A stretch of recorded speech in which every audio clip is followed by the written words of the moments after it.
এখন শুনবেন আজকের গুরুত্বপূর্ণ খবরের শিরোনাম। রাশিয়া ইউক্রেন যুদ্ধ বন্দি বিনিময়ের দ্বিতীয় দফায় ৬০০ জনের মুক্তি। মার্কিন হামলায় ইয়েমেনে আল কায়েদার ৫ সদস্য নিহত। ইরানের পারমাণবিক কর্মসূচি বন্ধ করতে ইসরায়েল অক্ষম, জানিয়েছেন জন কেরি। ইসরায়েলের গণহত্যায় সমর্থন বন্ধের দাবিতে ডাইনিং স্টেটের বাহিরে বিক্ষোভ। মার্কিন নিষেধাজ্ঞা প্রত্যাহারকে স্বাগত জানালো দামেস্ক। হাইতিতে সশস্ত্র গ্যাং হামলায় শিশুসহ কমপক্ষে ৫০ জন নিহত। রাশিয়া ইউক্রেন যুদ্ধ বন্দি বিনিময়ের দ্বিতীয় দফায় ৬০০ জনের মুক্তি।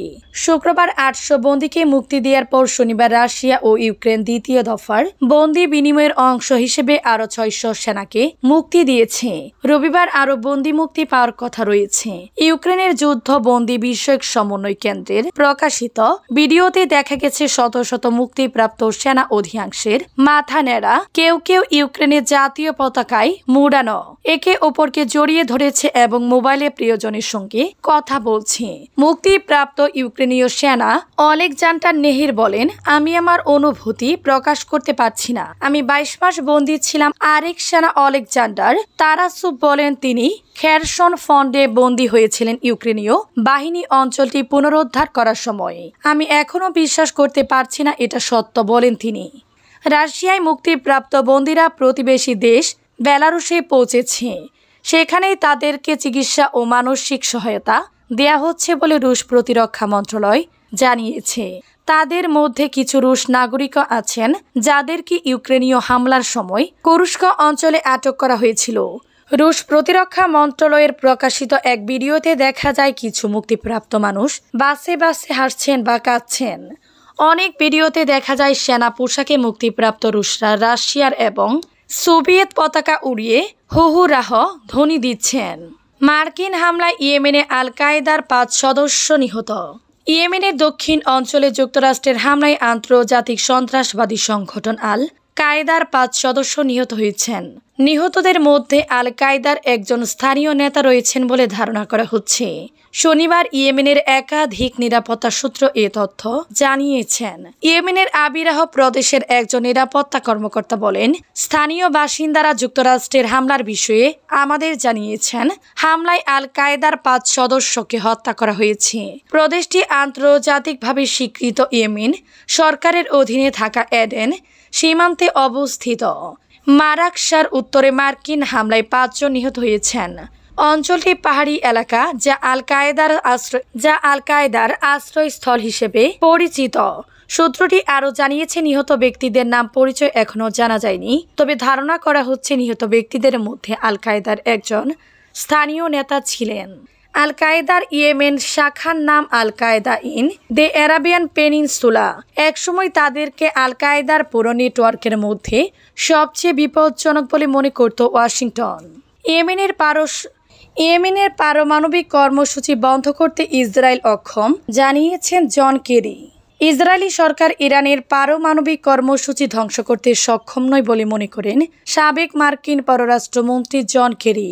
সিএনএন-এর সাথে কথা বলার সময় জন কেরি তেহরান ও ওয়াশিংটনের মধ্যে চলমান পরোক্ষ পারমাণবিক আলোচনার পাশাপাশি ইরানের পারমাণবিক স্থাপনাগুলিতে হামলার জন্য ইহুদিবাদী শাসক গোষ্ঠীর দেয়া হুমকির কথা উল্লেখ করেন। তিনি বলেন, আমি আশা করি তিনি ট্রাম্প সম্ভাব্য সর্বোত্তম চুক্তি করতে পারবেন।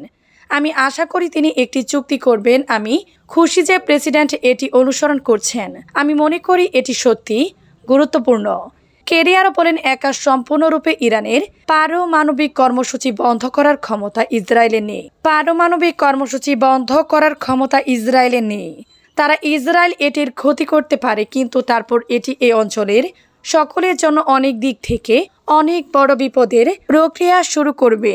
এদিকে শুক্রবার ২৩ মে ইতালির রাজধানী রোমে তেহরানের পারমাণবিক কর্মসূচি নিয়ে ইরান ও যুক্তরাষ্ট্রের মধ্যে ৫ম দফা আলোচনা অনুষ্ঠিত হয়েছে।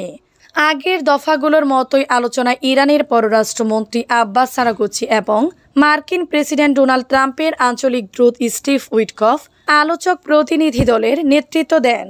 ইরানের পররাষ্ট্র মন্ত্রণালয়ের মুখপাত্র ইসমাইল বাঘাই এক্স পোস্টে লিখেছেন, রোমে পঞ্চম দফার পরোক্ষ ইরান মার্কিন আলোচনা শেষ হয়েছে। ইসরায়েলের গণহত্যায় সমর্থন বন্ধের দাবিতে ড্রাইভিং স্টেটের বাহিরে বিক্ষোভ। ইসরায়েলে যুক্তরাজ্যের অস্ত্র রপ্তানি অবিলম্বে বন্ধ করার দাবিতে ড্রাইভিং স্টেটের বাহিরে হাজার হাজার মানুষ বিক্ষোভ করেছে।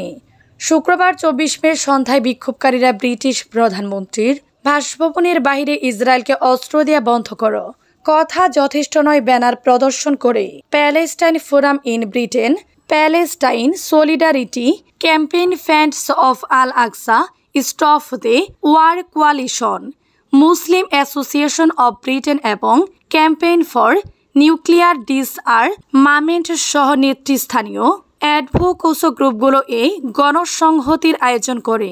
বিক্ষোভে যুক্তরাজ্যের বিভিন্ন প্রান্ত থেকে মানুষ অংশ নেয়। তারা গাজায় ইসরায়েলের আগ্রাসনে ব্রিটিশ সরকারের অবিহিত সহযোগিতার বিরুদ্ধে ঐক্যবদ্ধ অবস্থান প্রকাশ করে। এই সময় জনতা ফিলিস্তিনি পতাকা এবং প্ল্যাকার্ড উত্তোলন করে ন্যায়বিচার, যুদ্ধবিরতি এবং নিষেধাজ্ঞার আহ্বান জানিয়ে স্লোগান দেন।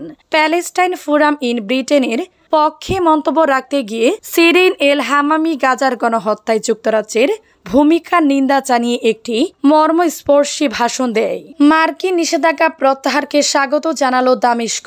সিরিয়ার উপর দীর্ঘদিনের মার্কিন নিষেধাজ্ঞা প্রত্যাহারের সিদ্ধান্তকে স্বাগতযোগ্য পদক্ষেপ হিসেবে বর্ণনা করেছে দেশটির পররাষ্ট্র মন্ত্রণালয়।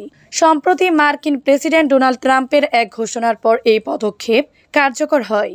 এর আগে উপসাগরীয় সফরের সময় প্রেসিডেন্ট ট্রাম্প সিরিয়া নতুন অন্তর্বর্তী প্রেসিডেন্ট আহমেদ আল শারার সঙ্গে কর্মদন করেন এবং ঘোষণা দেন যুক্তরাষ্ট্র সিরিয়া নতুন মুহূর্তের পথে একটি সুযোগ দিতে চায়। ট্রাম্পের এই ঘোষণা আন্তর্জাতিক মহলে চমক সৃষ্টি করে। 2024 সালে ডিসেম্বর দীর্ঘকালীন শাসক বাশার আল আসাদের পতনের পর দেশটির ক্ষমতায় আসেন শারার নেতৃত্বাধীন নতুন প্রশাসন। সিরিয়ার পররাষ্ট্র মন্ত্রণালয় এক বিবৃতিতে বলে, সিরীয় আরব প্রজাতন্ত্র যুক্তরাষ্ট্রের সরকারের এই সিদ্ধান্তকে স্বাগত জানায়, যা দীর্ঘদিন ধরে আমাদের জনগণের উপর আরোপিত নিষেধাজ্ঞা প্রত্যাহার করেছে। সংকট লাঘবে একটি ইতিবাচক পদক্ষেপ বলে বিবৃতিতে উল্লেখ করা হয়।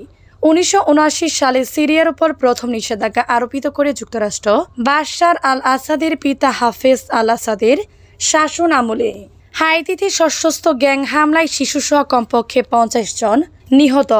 মধ্য হাইতির হামলা চালিয়ে শিশুসহ কমপক্ষে 50 জনকে হত্যা করেছে। শুক্রবার 23 মে স্থানীয় গণমাধ্যমের খবরে বলা হয়েছে, হামলাকারীরা ঘরবাড়িতে আগুন ধরিয়ে দেয়, একটি গির্জায় হামলা চালায় এবং বেসামরিক নাগরিকদের হত্যা করে। ফ্রান্স 24-এর প্রতিবেদন অনুসারে প্রত্যক্ষদর্শীরা এটিকে গণহত্যা হিসেবে বর্ণনা করেছেন। নিহতদের মধ্যে 86 বছর বয়সী যুবক জোসেফ ব্রোটাস ছিলেন, যাকে মারনাথা গির্জায় হামলাকারীরা শিরোচ্ছেদ করে বলে জানা গেছে। একজন প্রত্যক্ষদর্শী স্পেনের ইএফপি সংবাদ সংস্থাকে জানিয়েছেন, কমপক্ষে 50 জনের লাশ পাওয়া গেছে। গণহত্যার স্থানে পৌঁছানো প্রায় অসম্ভব, কারণ এখনও দলগুলো শহর নিয়ন্ত্রণ করছে।